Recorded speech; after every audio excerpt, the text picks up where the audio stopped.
Did you know that a tiny butterfly shaped gland in your neck controls nearly every function in your body? What's even more shocking is that millions of people have thyroid problems without realizing it, thinking they're just stressed or getting older. Welcome back to Healthcast by Reem Hospital. And today, we're talking about something that so many people experience, but often ignore: constant fatigue, weight gain, brain fog, feeling cold all the time. That's fascinating and kind of scary when you think about how many people might be struggling unnecessarily. Thank you, and I'm very happy to be here.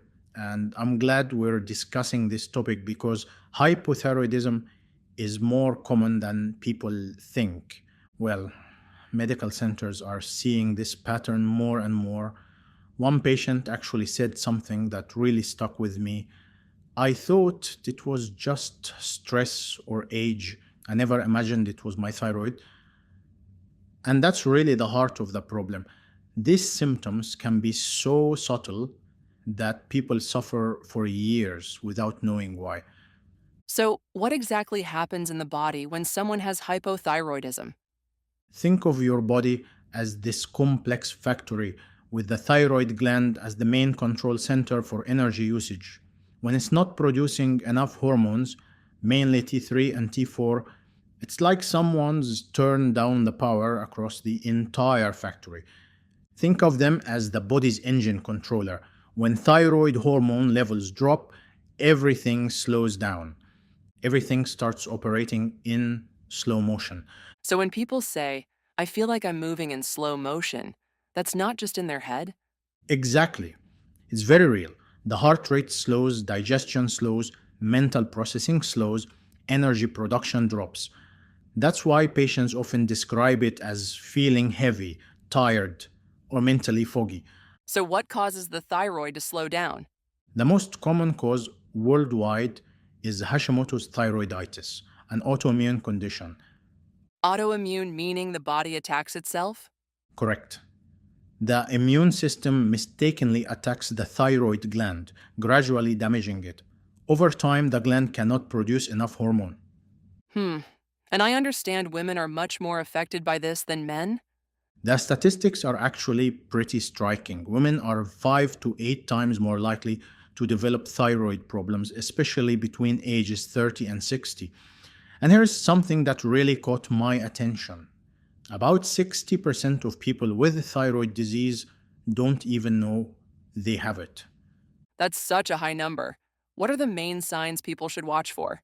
Well, the tricky thing is that symptoms can masquerade as other conditions. You might be dealing with unexplained weight gain, feeling constantly cold, and experiencing brain fog. But here's what's really interesting: even mental health can be significantly impacted. Some psychiatric facilities now routinely check thyroid levels in patients with depression. You know, that connection between thyroid and mental health seems like something we should talk more about. Oh, definitely. And it's fascinating because many people end up on antidepressants when their thyroid might be the root cause. Studies show that up to 60% of people with depression may have subtle thyroid dysfunction. That must create some special concerns during pregnancy, too, right? You know what's really interesting about pregnancy? The mother's thyroid has to work about 50% harder to support both mother and baby. If untreated, thyroid problems during pregnancy can increase miscarriage risk by up to 60% and affect the baby's brain development. So, how do doctors typically treat hypothyroidism? The standard treatment is actually quite elegant. A daily medication called levothyroxine, which is basically a synthetic version of what your thyroid should be making. But here's the catch: timing is absolutely crucial.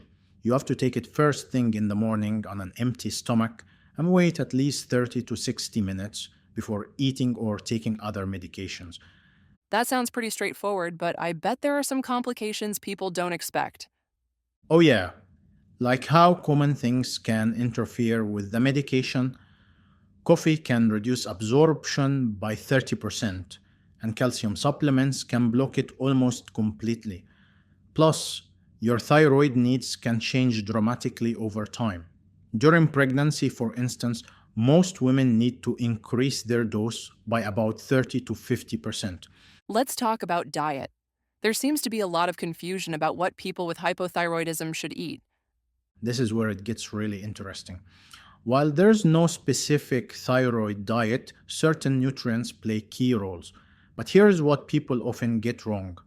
Taking iodine supplements when you don't need them can actually make things worse. In fact, excess iodine can reduce thyroid function by up to 40%, That's surprising. I always thought more iodine was better for thyroid health. right? And here's another myth buster. Those cruciferous vegetables that everyone warns about, broccoli, cauliflower, cabbage, you'd need to eat about 2 pounds of raw vegetables daily to have any significant impact on thyroid function. Cooking them reduces any potential issues by about 80%. What about exercise? How should people with hypothyroidism approach physical activity? The key is starting gradually. When you're first diagnosed, your metabolism might be running 30 to 40% slower than normal. Light exercise like walking can increase your metabolic rate by 5 to 15% initially. As your thyroid levels normalize, you can gradually increase intensity. This has been eye opening. What's the most important takeaway for people listening? I think it's crucial to understand that hypothyroidism is incredibly common, affecting about 5% of the population, but very treatable.